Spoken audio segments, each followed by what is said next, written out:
खाटू श्याम मंदिर सीकर राजस्थान में स्थित है। खाटू श्याम का इतिहास बहुत प्राचीन है। आज से लगभग 1000 वर्ष पूर्व में इस मंदिर का निर्माण हुआ था। सीकर जिला मुख्यालय से 43 किलोमीटर दूर खाटू नामक गांव में बाबा खाटू श्याम का प्राचीन मंदिर है। इस मंदिर में भगवान श्री कृष्ण और बर्बरीक की पूजा होती है। खाटू श्याम में बर्बरीक का सिर है, जिसे बर्बरीक ने भगवान श्री कृष्ण के कहने पर दान कर दिया था। कलयुग में खाटू श्याम को श्री कृष्ण का अवतार माना जाता है। खाटू श्याम को हारे का सहारा कहा जाता है, क्योंकि जिसकी मनोकामना कहीं पूरी नहीं होती उसको श्याम बाबा पूरी करते हैं। इस वीडियो में हम आपको खाटू श्याम का इतिहास, कहानी, कथा और खाटू श्याम मंदिर कहाँ स्थित है, इसकी पूरी जानकारी देंगे। खाटू श्याम का इतिहास महाभारत काल से है। ये पांडुपुत्र भीम के पौत्र थे, जिनसे खुश होकर भगवान श्री कृष्ण ने इनको कलयुग में अपने नाम से पूजनीय होने का आशीर्वाद दिया था। खाटू श्याम जी का नाम बचपन में बर्बरीक था। घर परिवार, माता पिता और गुरुजन सभी इनको बर्बरीक नाम से ही जानते थे। भगवान श्री कृष्ण ने इनको अपने घुंघरालू बालों की वजह से श्याम नाम दिया था।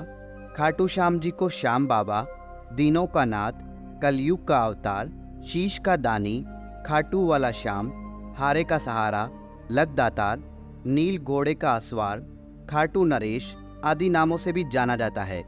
खाटू श्याम को मोरवी नंदन भी कहा जाता है। खाटू श्याम जी की कहानी की शुरुआत मध्यकालीन महाभारत से शुरू होती है। बलवान भीम के पुत्र का नाम था घटोत्कच।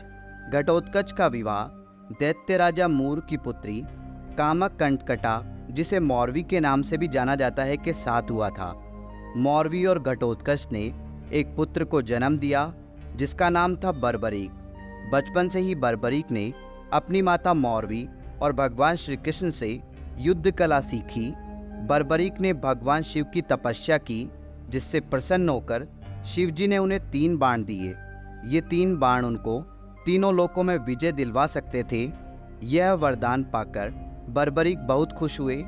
बर्बरीक अपनी वीरता और शक्तियों के लिए जाने जाते हैं। महाभारत काल में जब कौरव और पांडवों के बीच युद्ध शुरू होने वाला था, तब बर्बरीक अपनी माता के पास गए और युद्ध देखने की स्वीकृति मांगी। इस पर उनकी माता ने उनसे पूछा कि तुम किसकी तरफ से युद्ध लड़ोगे। इस पर बर्बरीक ने जवाब दिया, जो हारेगा मैं उसकी तरफ से युद्ध लड़ूंगा। माता से आज्ञा मिलने के बाद बर्बरीक महाभारत का युद्ध देखने के लिए निकल पड़े। भगवान श्री कृष्ण यह सब देख रहे थे। श्री कृष्ण जानते थे कि यदि बर्बरीक को नहीं रोका गया तो युद्ध का परिणाम पलट देगा। रास्ते में जाते हुए बर्बरीक को श्री कृष्ण ने ब्राह्मण का रूप धारण करके रोका और पूछा, हे बालक, तुम अकेले यह 3 बाण लेकर कहाँ जा रहे हो? तब बर्बरीक ने जवाब दिया कि मैं महाभारत का युद्ध देखने जा रहा हूँ और इस युद्ध में जो हारेगा मैं उसका साथ दूंगा। उपहास पूर्वक श्री कृष्ण ने कहा, सिर्फ 3 बाण के सहारे युद्ध लड़ने जा रहे हो? इनसे तो 3 सैनिक भी नहीं मरेंगे। यह सुनकर बर्बरीक बोल पड़े, हे ब्राह्मण, यह कोई साधारण बाण नहीं है। यह बाण मेरे आराध्य महाप्रभु शिवजी ने मुझे दिए हैं। 3 बाण तो क्या, सिर्फ एक बाण एक पल में युद्ध को खत्म कर देगा। हालांकि यह बात श्री कृष्ण पहले से जानते थे। बर्बरीक को रोकने के लिए श्री कृष्ण ने उनकी परीक्षा ली। श्री कृष्ण ने कहा, हे बालक, इस पीपल के पेड़ के पत्तों को भेद कर दिखाओ।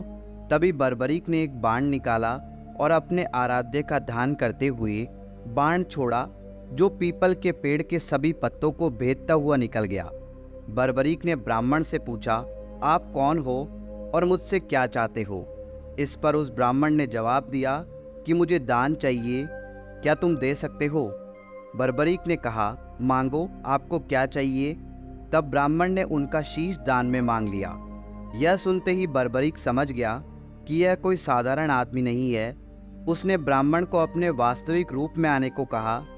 तब भगवान श्री कृष्ण अपने असली रूप में बर्बरीक को दर्शन दिए। अपने गुरु को सामने पाकर बर्बरीक धन्य हो गया। तब बर्बरीक ने रात भर भजन किया और दूसरे दिन फाल्गुन शुक्ल द्वादशी को स्नान करके अपने हाथों से बर्बरीक ने बिना देरी किए अपना शीश काटकर भगवान के चरणों में रख दिया। भगवान श्री कृष्ण ने शीश को एक ऊंचे स्थान पर रखा ताकि बर्बरीक महाभारत का युद्ध देख सके। बर्बरीक की दानवीरता से खुश होकर श्री कृष्ण ने उन्हें अपना नाम श्याम उपहार स्वरूप भेंट किया। साथ ही आशीर्वाद भी दिया कि आने वाले युग में तुम मेरे नाम से पूजे जाओगे। जब भी कोई हारा और टूटा हुआ भक्त तुम्हारे पास आएगा, तुम्हारी पूजा से उसके सब काम पूर्ण होंगे। श्री कृष्ण ने बर्बरीक के सिर को एक ऊंचे स्थान पर रख दिया। आज विश्वविख्यात खाटू श्याम मंदिर उसी स्थान पर बना हुआ है जहां पर उनका कटा हुआ सिर रखा गया था। तो यह है खाटू श्याम जी की बेहद अद्भुत कहानी। खाटू श्याम का महत्व कलयुग के साथ साथ बढ़ेगा, क्योंकि भगवान श्री कृष्ण ने इनको आशीर्वाद दिया था कि जैसे जैसे कलयुग बढ़ेगा तुम्हारा यश और लोगों की आस्था बढ़ेगी। आज बाबा खाटू श्याम हारे का सहारा बनकर भक्तों के काम कर रहे हैं और उनके दुख दर्द का हरण कर रहे हैं। खाटू श्याम का महत्व इसलिए भी बढ़ जाता है कि इन्हें कलयुग का भगवान माना जाता है। आस्थावान लोगों के हर काम होते हैं और ऐसा कहा जाता है कि जो व्यक्ति अपने जीवन में अपने दुखों और कष्टों से घिरा हुआ है, अपने जीवन में हार मान चुका है, उसे एक बार अवश्य खाटू श्याम जी की शरण में जाना चाहिए।